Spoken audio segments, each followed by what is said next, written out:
order of business, which is actually some old business, and that is the Emeryville Center of Community Life, which is continued from our July 25th meeting, 2013.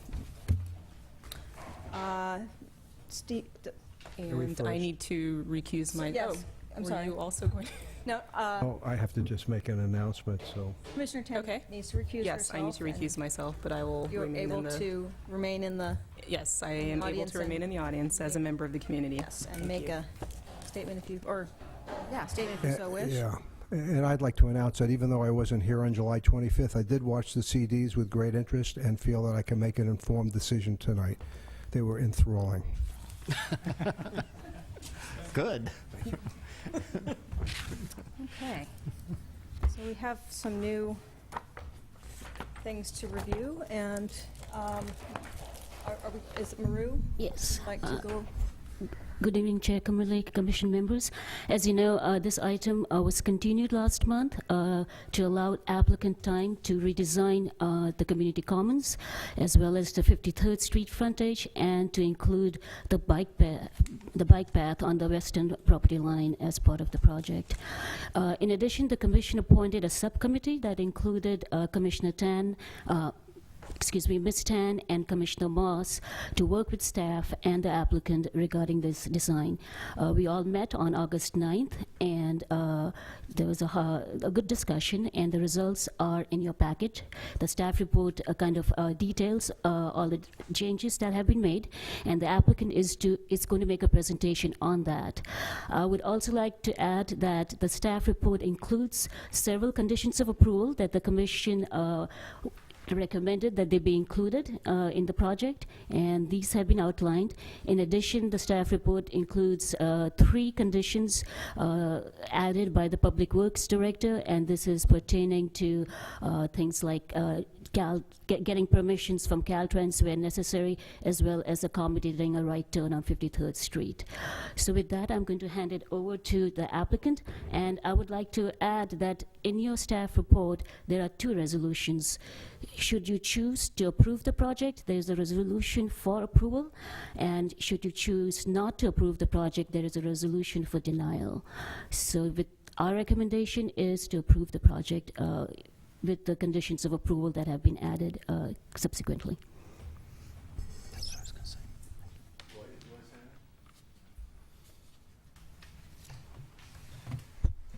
Good evening.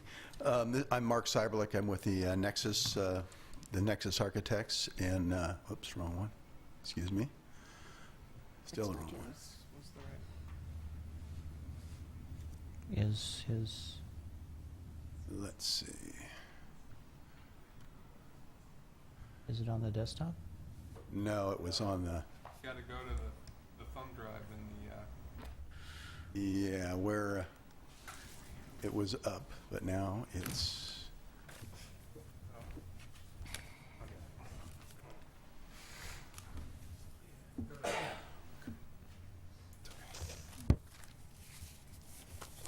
It's that one.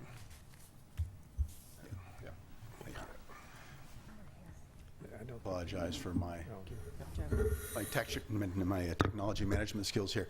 Again, Mark Cyberlick, and I'm with the Nexus Partners. I've got Marta Fry from MFLA Landscape Architects, who most of what you're going to see tonight is a credit to her good work, and Amy Paulson from Fear and Peers, and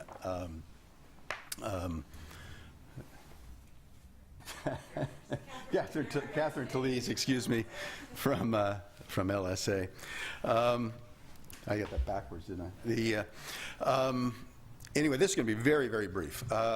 Most of which you've seen, all of this, and everything you're going to see here is actually in the packet itself.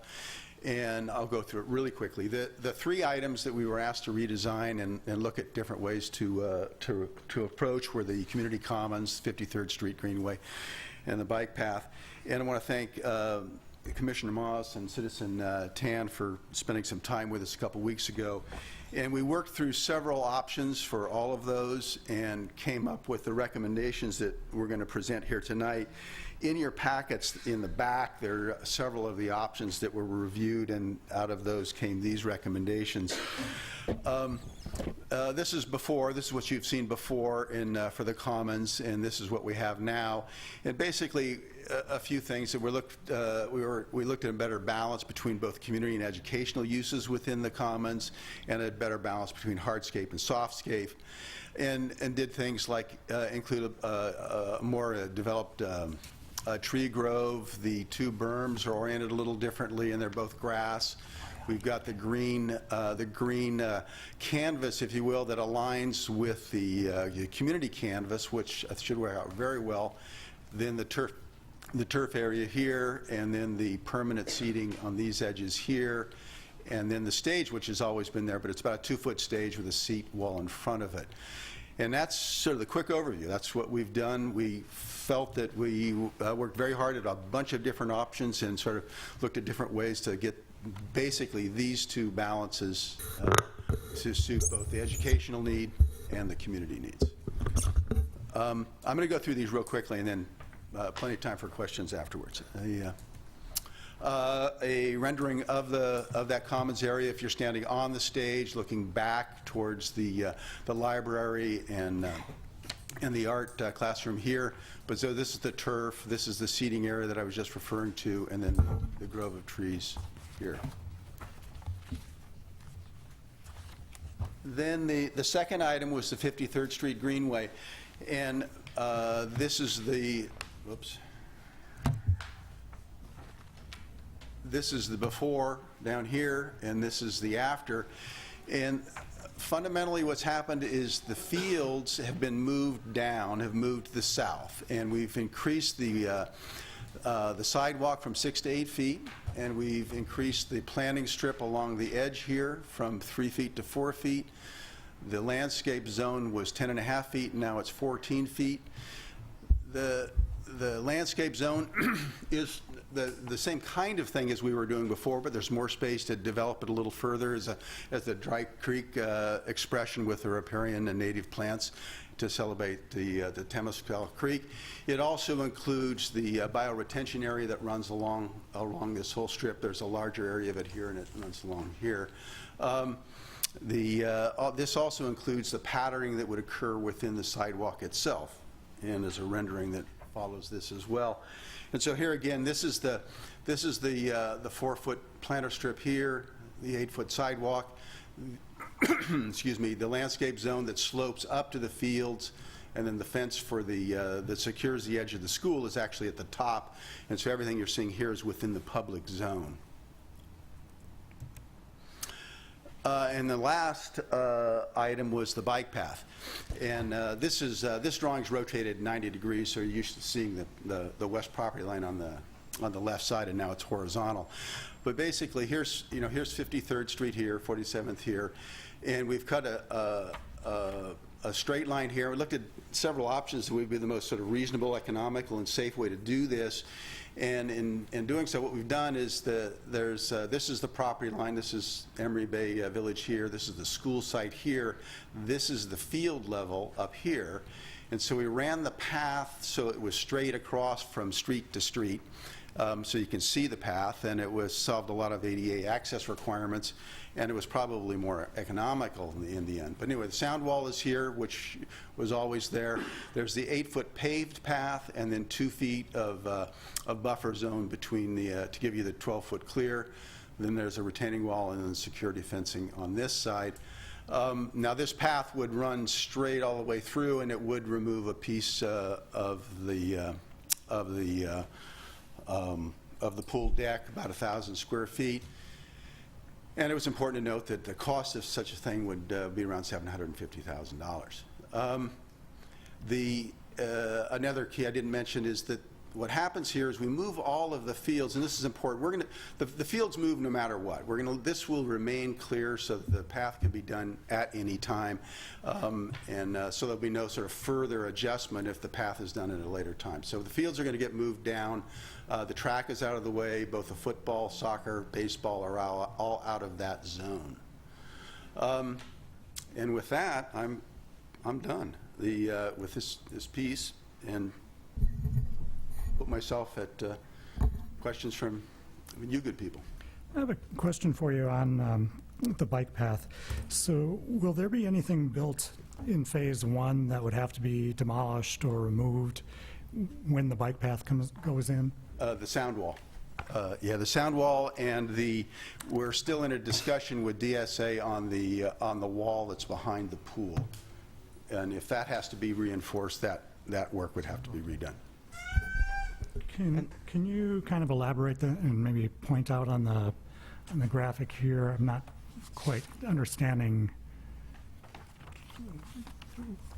why that would have to be demolished when the path goes in. Well, right now, grade is here. Okay. Right now, there's an existing retaining wall right here. Okay, so The wall, and so we wouldn't do all of this excavation Okay. now. We would just build this wall right on top of the existing. basically you would take down that existing We'd sound wall and put a new sound wall up. Right. Because you have to excavate Right, so the down. footing, the wall itself, the material of that, you'd set aside, but yeah, you'd have to redo all of this. Okay. You have to do some of that anyway, but anyway, that's the difference. So the whole retaining wall would have to go in then too? Yeah, but that's not rework. We would have to do, that's not. Okay. Yeah, that would just be new then. You wouldn't have to do that and then do it again. Okay. Okay. So is this to be done in the second phase or in the first phase? It's not in the first phase. It's available to be done at any time. I see. So, yeah, so I'm not clear. So can you explain the scope of what would, as far as this area, what would the scope of what would be done in the first phase? The fields would be moved out of the zone, and that's it. The sound wall would be put in, but it would be put in at the upper grade level up here. Okay. This fence would not be done. None of this would be done. So what would happen to that? What would need to happen to that sound wall to provide this section that you've shown here? The sound wall that's going to It'd be have put to in? be, the sound wall that was done now would have to be set aside, and then the excavation would have to take place, and then you would put it back. I see. I had a question concerning the community commons area. Have you done a shade and shadow study to determine how pleasant the space will be during the daytime? I don't have a data study. The sun north is up, so the sun is coming around this direction. So this is going to get sunlight most of the day until the afternoon, and then this building will shade this in late afternoon. So there'll be the commons will fall into shade in the late afternoon. But most of the day, you're going to get sunlight coming across in this direction, and so you'll have that shifting. But going back to the bike path, can you elaborate a little further about the security fence and what that's made of, and the foul ball netting, and what that's made of, and how that is connected to the ground, how that will be connected around now, how that needs to be, obviously it's going to be integral to the retaining wall later, I'm guessing. The standard security fencing around the 53rd Street along here is a mesh, a wire fabric like a chain link, but it's a black material with a little different column detailing to make it a little better than that. That's the same material that would be here.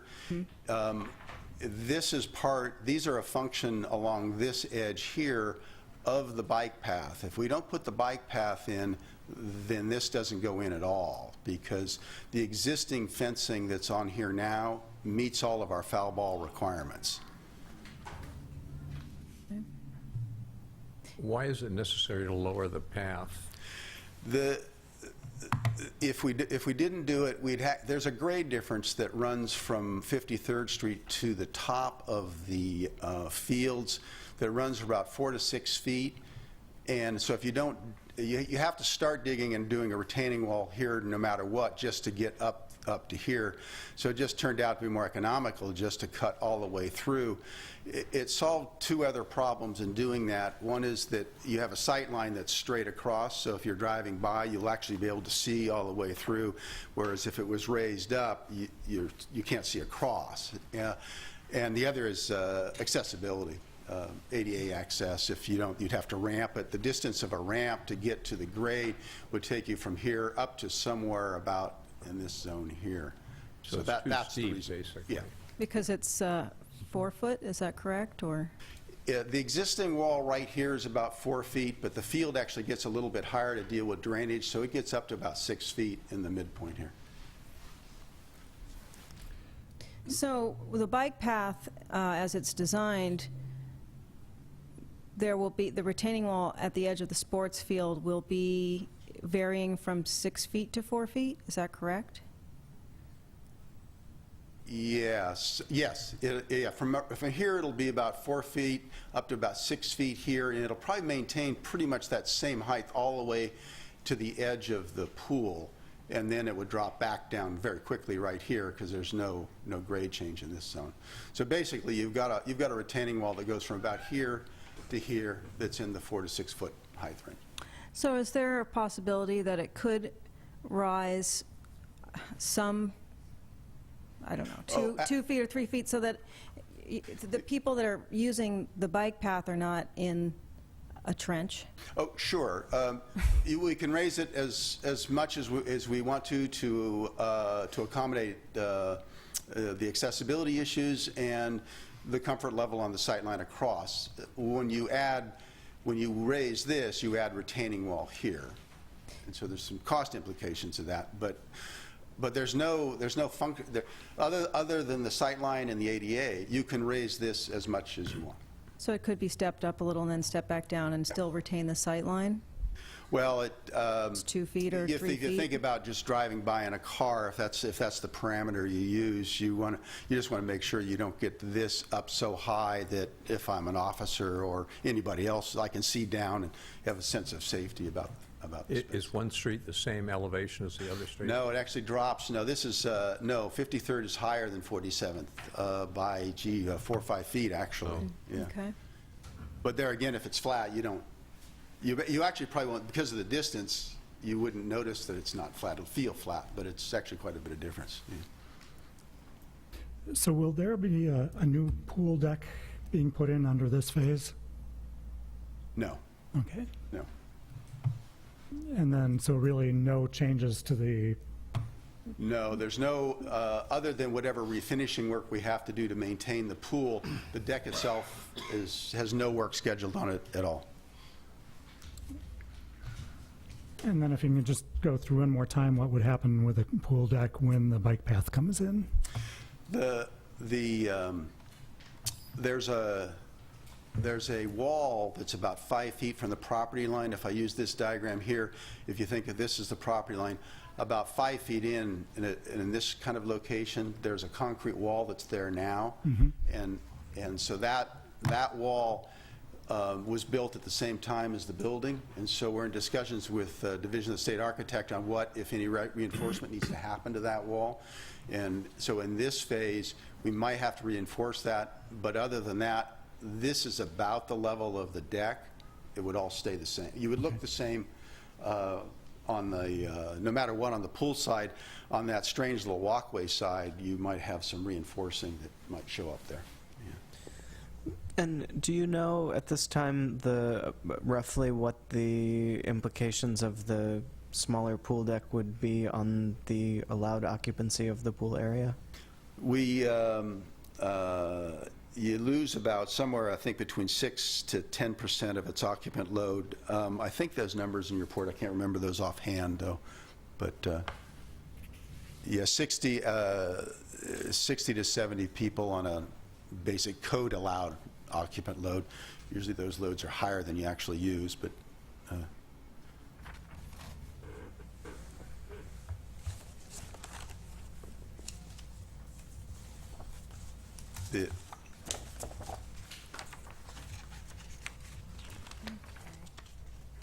Any other other questions? I'm still looking at my notes here.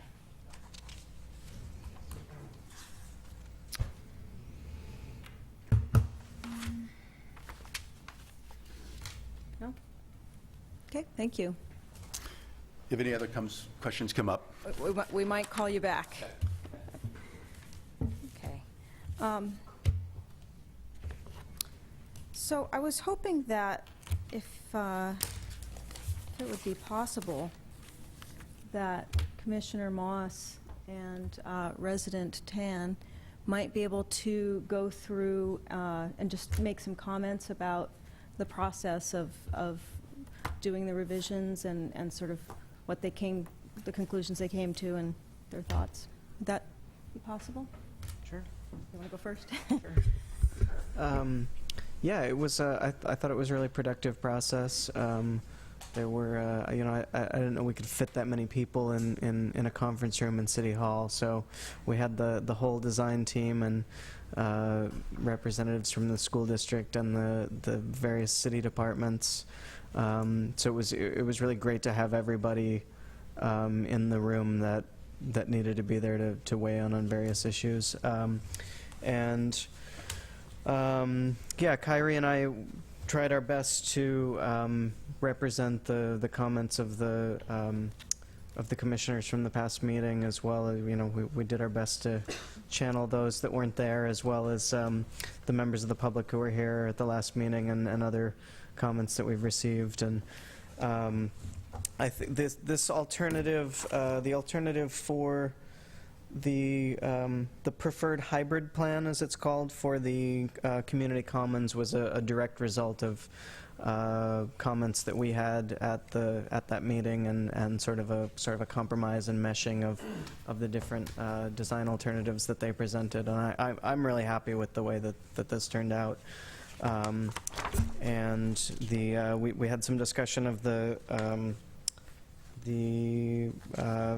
53rd Street frontage, and worked on sort of what that section would look like with the amount of landscaping versus the amount of sidewalk versus the amount of tree wells, and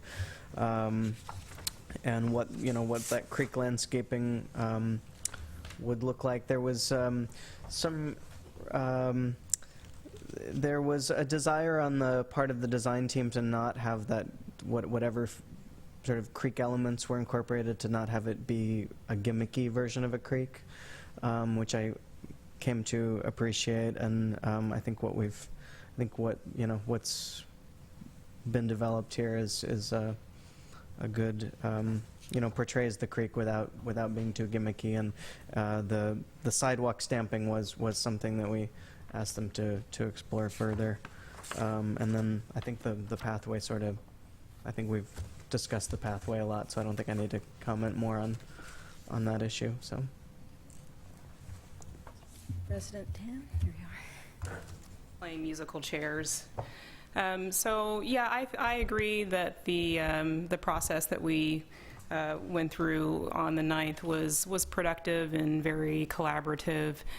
It was good to have representation from as many departments that are stakeholders in in this particular issue, and I did receive some comments from the community that I also brought with me, mostly regarding the community commons, and some of those things I think that the designers did their best to attempt to address, and some of those are just in the community commons, having a concern for the younger kids that are going to be playing in that area, and just the massing of the buildings around that play area and making it as inviting as possible.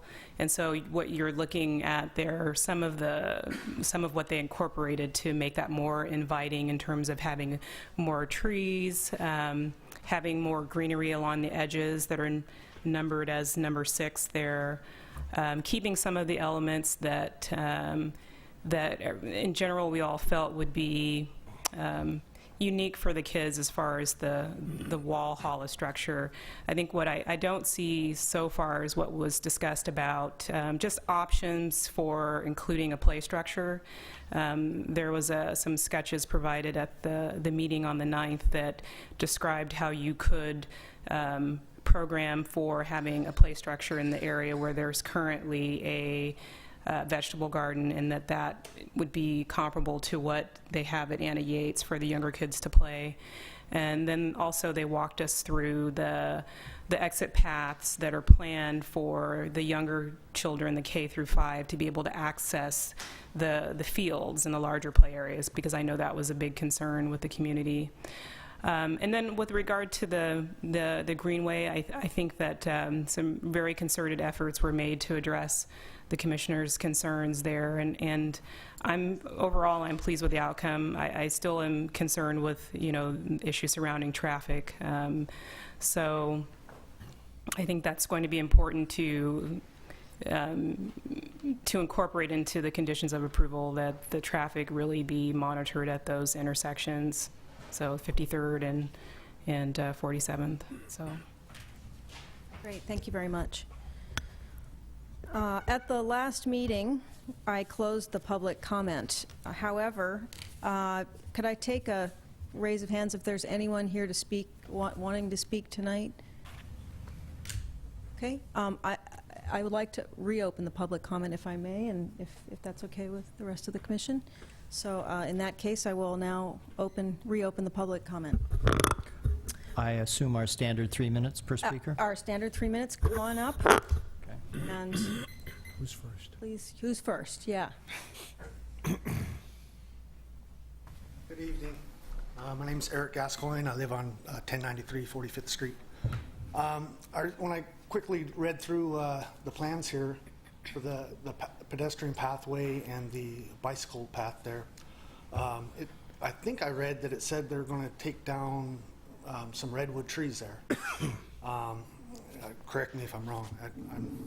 But I'm just thinking that if that is true, I don't think that's really necessary. Same thing with the trees along, what is it, 48th. All these trees add character to the neighborhood. Everything doesn't have to be perfect as far as the the way everything looks. Nothing is perfect. And another concern I have is that you're phasing in the pathway in a phase 2. I think a phase 2 means that, the way I see it, is it means that it won't be done. I think the money will run out, and we will not have a pathway. That's what I think. Thank you. Thank you. Anyone else? Come on up.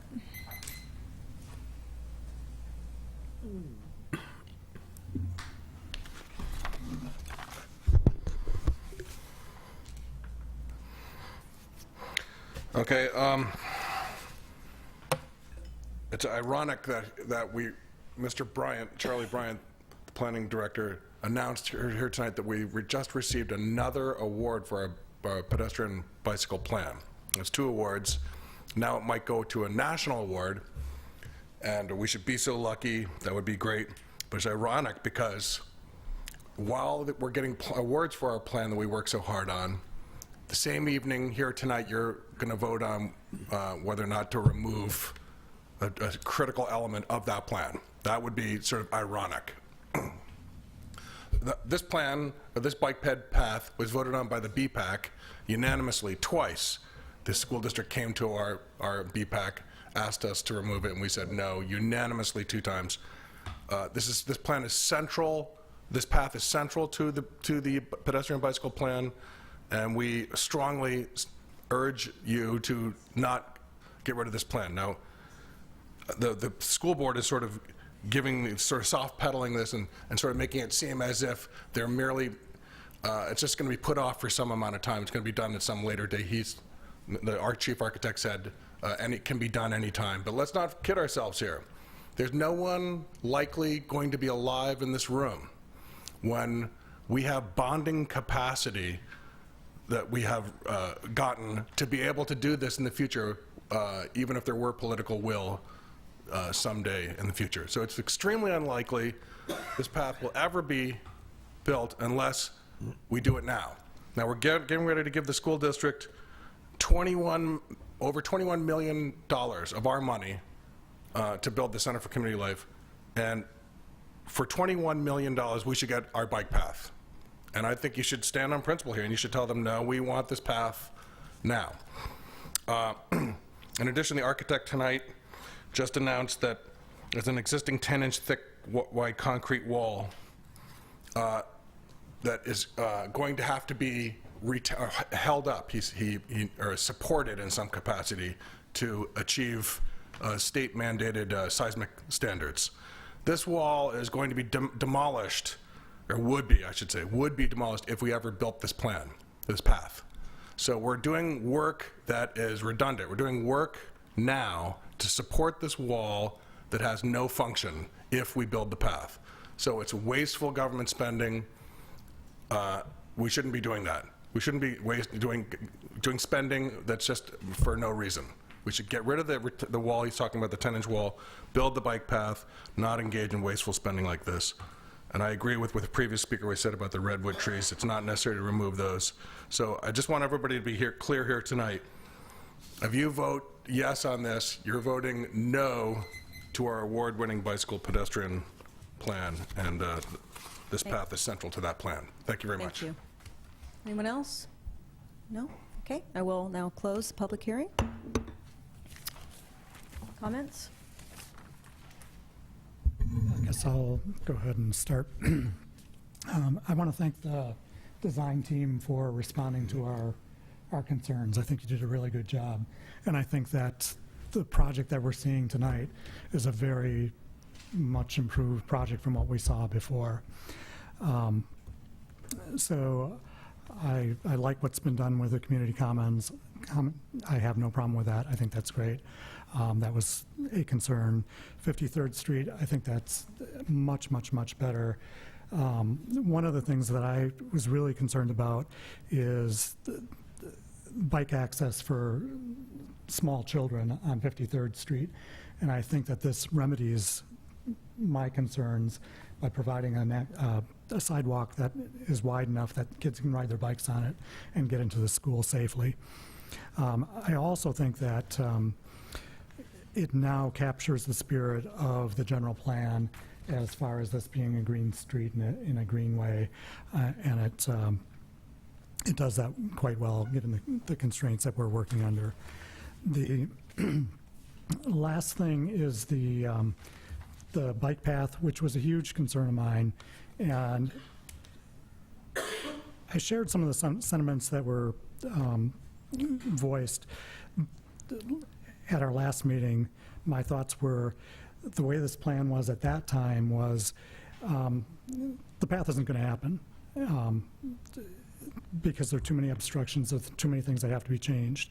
What I feel tonight is totally different in that I do feel that the path can happen. It can happen independently of the phase 2 construction of the school.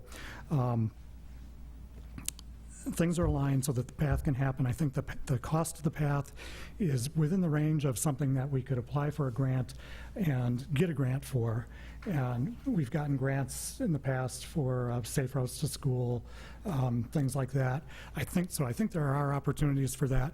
And I think the fact that we do have an award-winning bike pedestrian path plan and that this is part of that plan really supports that.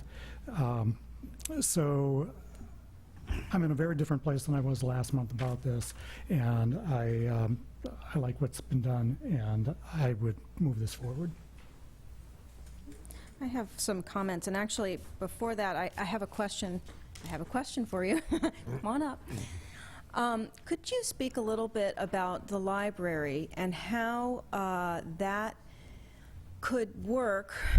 Because we have the school kids that want to use the library, and we also have the community at large that needs to use the library. And there's this kind of the library in the conditions of approval. The library shall be open during reasonable hours. I don't have it in front of me. In any event, for access to the public. So can you talk a little bit about, do you have any design that makes that possible? And how is that going to work? Yeah, the library's in this zone right here, and and so you can get there's a security fence that there's a zone right here and as well as right here. So the fence here you can lock at any time to secure the site late at night, and then during the day this would be open, and so the public has free access to this courtyard all day, every day. And from that, they can't get into the commons area except for when it's open for common public use. So during the day, a citizen can come here and get in directly into the library at any time. And so once an adult is in the library, then it falls under the operational control of the library itself. And there's some things that the district and the city can work out about how they want to work that out. But there are examples of how it works and how an adult can sign in or not sign in or how they want to use it. So it's set up to receive that use anytime.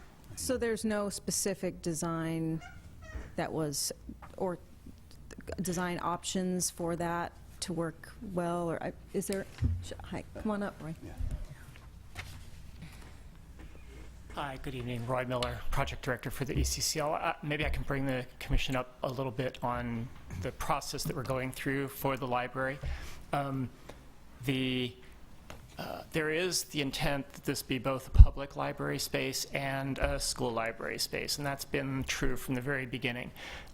There are models in the Bay Area for different ways that you can operate that. Some of them separate the users by time of day. Some of them don't. I think that's still a conversation that's going on, and it's an open conversation that's going on. There's a library operations consultant that's been hired to help flesh out those models, to actually present to the board and the council what the cost implications are of doing it one way or the other, what the operational necessities are doing it one way or the other. There are different kinds of programs to manage, and they do have implications. Can you elaborate on what you mean by one way or the other? I'm like trying to figure out. Either hours, public and school use is separated by hours. Mm-hmm. So the school would have it during certain hours, say 8 in the morning to 3 in the afternoon, and the public would have it either before or after those hours. That's one way to operate this library.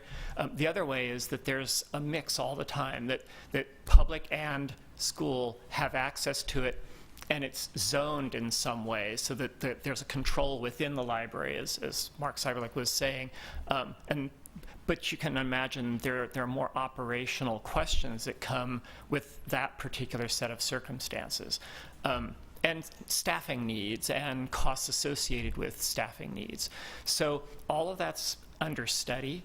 The plan at the moment is to bring the work that the library operations consultant has been doing to the board and council at the October City Schools meeting, so that the board and the council can start talking with each other about how they jointly see this. We really haven't even had that conversation with them. And then there's a last piece that you all should know about. There will need to be a library partner involved in this. The City of Emeryville doesn't want to run a public library system or a public library that's a standalone. And the school district really can't do that either. So we're going through an investigation with several different groups in the Bay Area, in this part of the Bay Area, that do already run public library systems. Those discussions are also ongoing.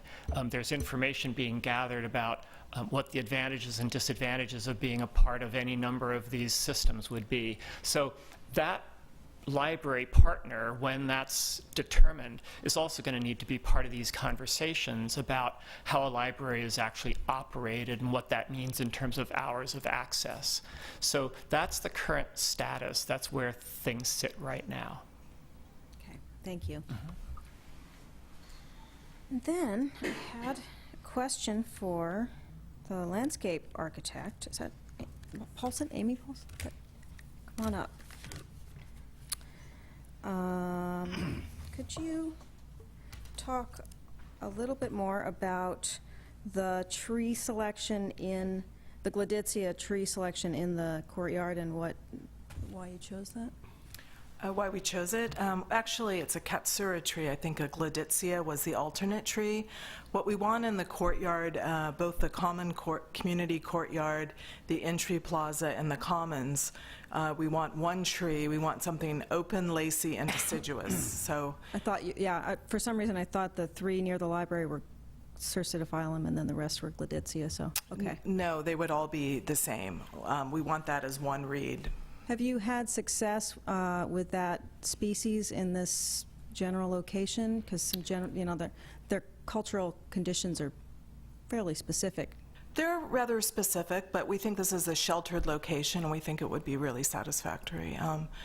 Again, we want something that's deciduous so we get light in the winter. We want a small leaf, and we want something very lacy and transparent. So, and then you have another suggestion, please. Sure. I also wanted to, for some reason I thought the Gladitsia was the new tree around the berms, so I guess that was my misunderstanding. Could you also, just thought again, about the rendering versus the plan view of the swale, or it's not, is it a swale? Where the rocks are on the Dry Creek along Dry Creek. 53rd Greenway. There's a lot of rocks in one picture and just a few in another, and I would will look at- there be an actual? Not really. I mean, we have to achieve a lot in this 14-foot width. We have a section of it, probably a third of it, will be biofiltration. And as you're probably aware, the culvert is running this whole length, and it's very shallow.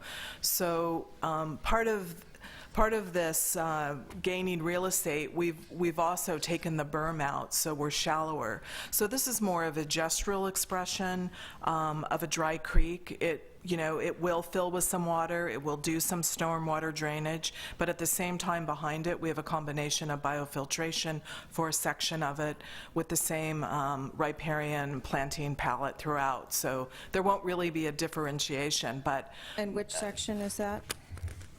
You would have to go back to the civil drawings. It's really not in this exhibit. Is it just the one closest to the buildings? Is that?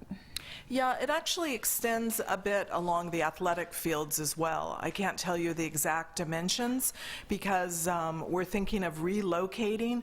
Actually, what that strip of biofiltration does, or flow-through planter in that area, it's filtrating all the water from the commons. So now that we've greened the commons, we might return that back and not have to do all the piping.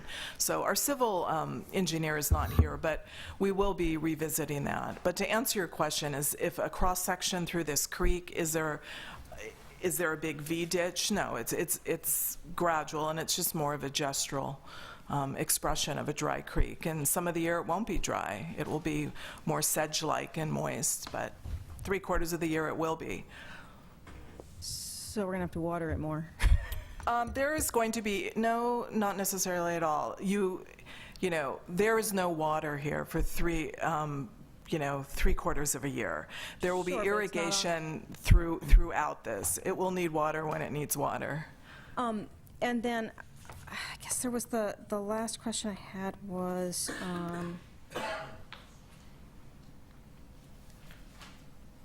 no, actually, I think I am good. So you may not even use it as biofiltration. It's just kind of, like you're saying, adjustment. No, the dry creek will not be functioning as biofiltration because of the technical requirements of depth, of soil depth, and that whole matrix. Yeah. Okay. Does that make sense? Great, thank you. Sure. Thanks. Okay, so to round out my comments, I guess if I had to pick some other tree, I love Cercidophyllum, I think it's wonderful. So I would also say possibly a ginkgo, because they're very light and open and upwardly ascending and allows light in, and it's another option. So I'm very disappointed about the bike path not being part of Phase 1, and this is what is before us tonight, is Phase 1, and it needs to be included in this, in my opinion, or it's not going to get built. And I also,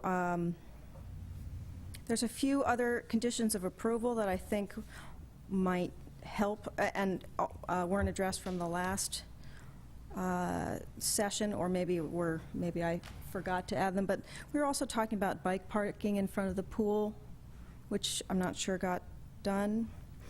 And also, there was possibly going to be some information about using purple pipe for the landscaping, at least in the swale, the creek feature, whatever we're calling it at this point. And that was going to come back to us. I was hoping maybe, did you know about that?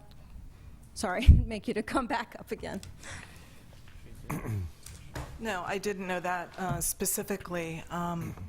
But, you know, we're just going into construction documentation. We haven't even brought in our irrigation consultant. So is the city, surely purple pipe can be put in, but does the city have an operative recycled water that's accessible and available? Oh, I'm not sure if it's accessible, but yeah. It may be on San Pablo. Yeah. It is. Yeah, so we would look at that. You know, Charlie? Well, I believe there's a standard condition of approval, I'm looking for it now, about recycled water, and essentially it requires the applicant to consult with East Bay Mud and do what East Bay Mud says they have to that'll do. happen. Absolutely. Excuse me? I think that'll happen then. I think it's in here. I'm pretty sure it's in here. I'm just not finding it at the moment. I guess I'll need to check on that. Are you done? Did you find it? No, I'm not done, Buzz. Almost done. I also think another condition of approval that might be helpful in mitigating the traffic problems that happen between people getting in and out of their cars, letting their kids out, and bicycles trying to get to work, to and from work, and turning around in the roundabout, is to have, say, a solid green painted bike lane in that area with very clearly marked bike Thank you. Page 20. Symbols, etc., and then we would really have our green street. That's my little joke for the night. And also that the condition that the landscaping maintenance throughout the project be integrated pest management for sure.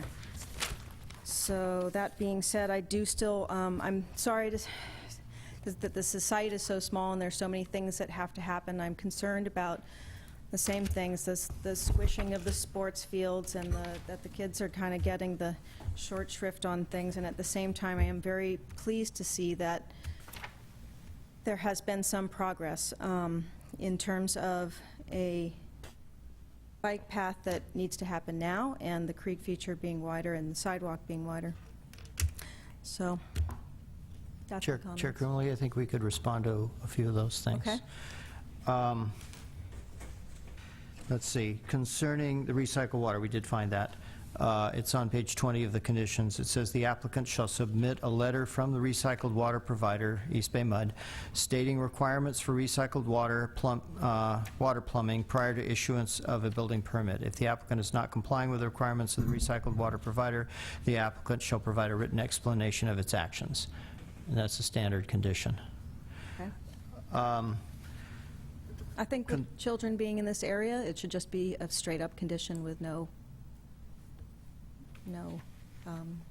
That the landscaping shall be maintained using IPM, yeah. using... Integrated pest management, so there's no... Oh, I'm sorry, No, that's a different condition. Oh, okay. I was talking about recycled water. Okay, sorry, Okay, yes. then integrated pest management is also a standard condition? Mm-hmm. Did you find that? It's somewhere in our standard landscaping conditions. Concerning the bike parking, you realize that the entrance to the swimming pool is being reoriented, right? So it won't be where it is now off of 47th. It'll be off 47th Street, but it won't be where it is now on 47th Street, way down at the far east end.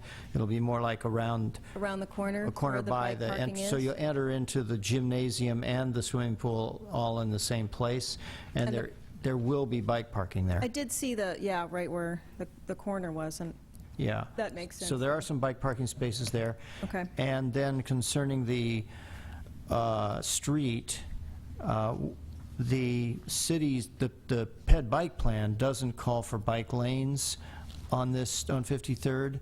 It designates, and actually the general plan, the street classification of 53rd Street is bicycle boulevard, which means bicycles have the use of the entire street. They're not relegated to a lane. And one of their conditions of approval is that they shall install the big bike boulevard stencils and signage on 53rd Street. So that's included in the conditions. And there's a problem because it is a bike boulevard, with having this extra, having a lane because it's so narrow, or? You mean having a bike lane, a separate bike lane? Just to keep the traffics separated, because there's a lot going on here. I'm not sure there's enough width of the street to have bike lanes and travel lanes and parking lanes. Or he's shaking his head, yes. Is that true? Okay. My concern about that would be that since this is going to be really a loading area for the school, that it would be really difficult to keep bikes out of the door zone into, in a safe place on the street while a lot of people were loading and unloading. Yeah. As a cyclist, I think I would prefer to just sort of Wing it? figure out, as I was pedaling down the street, figure out where the best place would be to put myself, probably towards the center, Yep, as okay. Commissioner Moss says.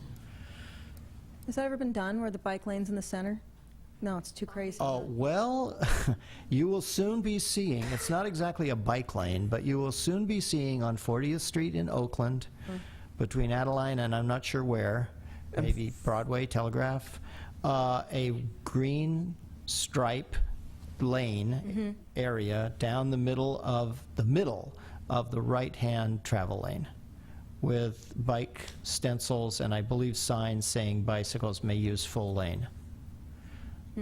So, Not just in Oakland, there'd be about 100 feet in Emeryville. I don't know if that's possible, but maybe. I Probably Because it'll go all the way to Adeline, which enters Emeryville for about 100 feet. But I meant So in this. oh, in this 150. Yeah, 150. Yeah. Okay. Maurice? So if I could comment on that, that's actually an experiment that Oakland is doing, and in fact, Farron Piers is one of the lead consultants on that project.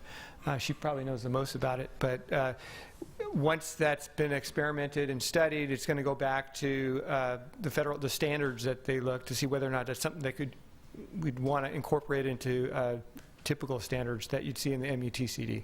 So at this point, it's not something we would offer up because we don't have staffing to do studies and so an experiment. So maybe in the future that might be something we could do. Okay, But I would also note in regards to this situation, 40th Street and 53rd Street are very different. 40th Street is 4 lanes with a Sure. median. I understand. 53rd Street is, just a 2-lane street Yeah. and a bike boulevard. 40th Street is not a bike boulevard. Okay. Buzz? You're done? Go on then. Well, I agree with John Sherman. I think many compromises have been made on this project.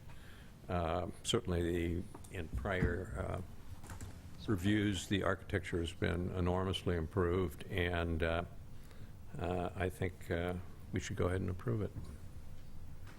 Yeah, I agree, and I think it should be done right away, not wait. So I would like to make that a condition, whoever makes a motion tonight. I wanted to ask one question. Is the bike path going to be illuminated? It's not designed yet. Yes, it would be. How so? Because I know there's residences to the west. There would be lights mounted on the sound wall side below the sound wall, so the light would not go onto the neighborhood sign. Okay, great. Thank you. Sure. Are you saying you would push the motion that bike path would be done now? That's my suggestion. Okay. Because there were two, one that it's not done now and one that it is done now. Well, it's obvious it's required now to make a successful project, and why put it off? It's an amenity that everybody wants. Is there an explanation? Is it the cost that's putting it off now? $750. It's not a big deal. Over $20 million, so it's 0.5%. That's my understanding, but I don't want to speak for the applicant. And it's not really in our purview to. We can't be talk talking money. about the cost of things. We just. No, but I mean, is that the reason it's being put off? Not how much it costs, but is the... As I said, that's my understanding, but I don't want to presume to speak for the applicant. Okay. Okay. Are they willing to speak to that? I think we said. Okay. Next. I will say that I was pleased to be part of the process to give input to come up with the changes that have been made before us. And I will say, because I don't think I said this at the last meeting, that I am very excited to be on the commission when this project comes forth. I think it's a really great project, and I'm really honored to be a commissioner to review it and to play a part in the process of making it a better project. I am very pleased at the changes that have come for the community commons that came out of that process. I'm very pleased at the 53rd Street changes that have come out of that process. I'm with Commissioner Sherman on pretty much all of his comments. I agree with them. I do think that this plan gets us closer to having a bike ped connection between 53rd Street and 47th Street. I'm gonna get a little, I'm gonna get a little pontifical because this is my third night meeting in a row this week and I'm a little punchy. But you know, Daniel Burnham, who's one of the fathers of American comprehensive planning, you know, famously said, "Make no little plans; they have no magic to stir men's blood." And that quotation continues on, and probably themselves will not be realized. And I think that's important to remember. And it goes on even further: make big plans, aim high, and hope and work, remembering that a noble logical diagram once recorded will not die. And I think that's important to remember with the plans that we have, like the general plan and the bike ped plan. We do create these grand visions that are very inspiring and do stir our blood. And they're great, and they make us, they make those of us that are passionate about Emeryville even more passionate.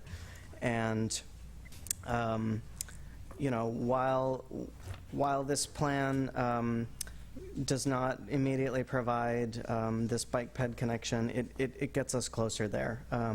It would be great if it could provide that now, and if we had that. So maybe it doesn't get us all the way to where we want to be, but it certainly gets us a lot closer. And I acknowledge too that this pathway does go through an existing pool deck, and shrinking that pool deck would have very real ramifications on the occupancy of that pool area, and that's a concern of mine. I don't, this project is in part, we're approving it based on its community amenities, and I don't want it to limit any of the existing community amenities by limiting the number of people that can use them at any one time. I will just go on to say that we did have some discussion of the library, and that was sort of coming out of a condition of approval that I suggested at our last meeting, and we did receive an email about that, and I think the condition of approval as it's written really encapsulates what my intent was in suggesting it, but I do understand that it's maybe not as strong as it could be, so I would look for suggestions. My intent in suggesting that was to ensure that any library collections or materials that are purchased, that are obtained by the City of Emeryville for the benefit of the citizens of Emeryville are available to the citizens of Emeryville beyond just when the school library is open. And so, to the extent that we could strengthen that condition, I would be open to that. There was one other thing I wanted to mention, which was, I would like to suggest a condition of approval because I do have some, I think other commissioners have expressed some concern about circulation issues, especially on the 53rd Street side of the project, and I do have some concerns about how all of that pickup and drop-off will interact with the bike boulevard.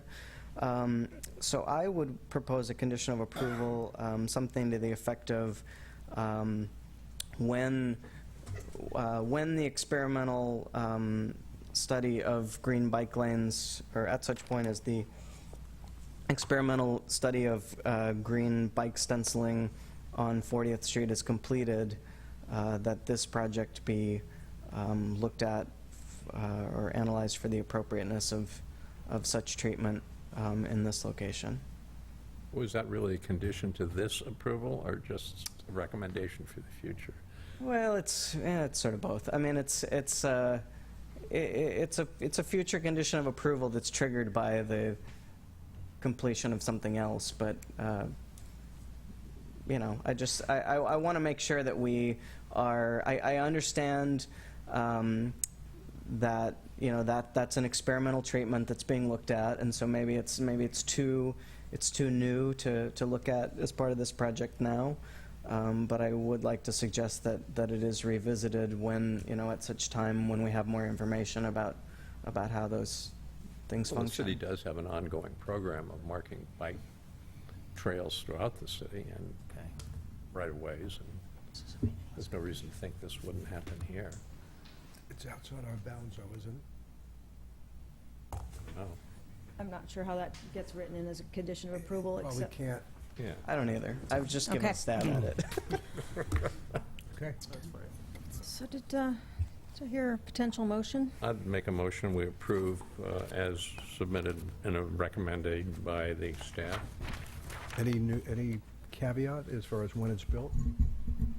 It says when, doesn't have to be done immediately. That's the staff recommendation. That's this proposal. I'll second that motion. I'd like to make a substitute motion that we approve this plan with the addition of the bike path being done as part of Phase 1, as proposed in the updated. I like yours better. Can I get a second? I get a second that. Okay, thank you. I guess we'll call the roll. Okay, just to clarify, I assume that both motions include all of the additional conditions that are in the staff report. Did you have an additional? Oh, and also in the memo? No, that's a different was project. Just what's in the staff report, right? Just in the staff. Yeah, and there was also, just like to remind you that in last month's packet, there was also another additional condition regarding additional street trees on 47th Street, which the applicant has agreed to. Okay.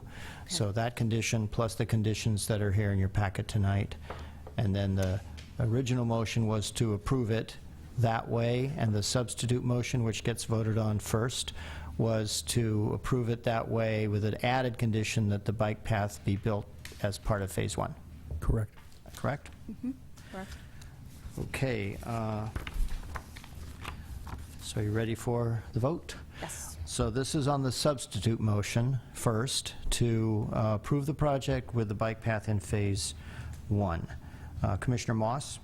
No. Commissioner Sherman? No. Commissioner Steinberg? Yes. Vice Chair Cardoza? No. And Chair Coomerly? Yes. 2 ayes, 3 noes, the motion fails. So we would now vote on the original motion. If you're ready for that. Go for it. Commissioner Moss? Aye. Commissioner Sherman? Aye. Commissioner Steinberg? No. Vice Chair Cardoza? Yes. And Chair Coomerly? No. 3 ayes, 2 noes. The application is approved. This decision may be appealed to the City Council within 15 days.